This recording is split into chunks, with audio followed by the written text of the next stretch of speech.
Today, I'm going to show you how to use Wix to make a professional portfolio, step by step, in a simple and relaxing way. First, log into your Wix account and go to your dashboard. Click Create New Site and choose the Portfolio category. Wix will show you several portfolio templates.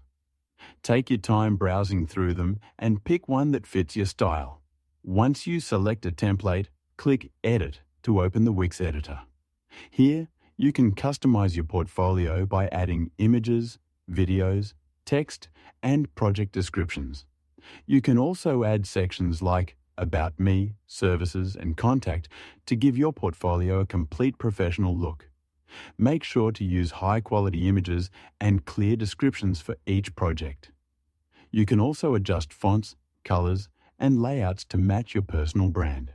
After you finish editing, click Save and then Publish to make your portfolio live online. And that's it. You now have a beautiful portfolio using Wix, ready to showcase your work to the world. If you enjoyed this video, don't forget to subscribe, and thank you so much for watching.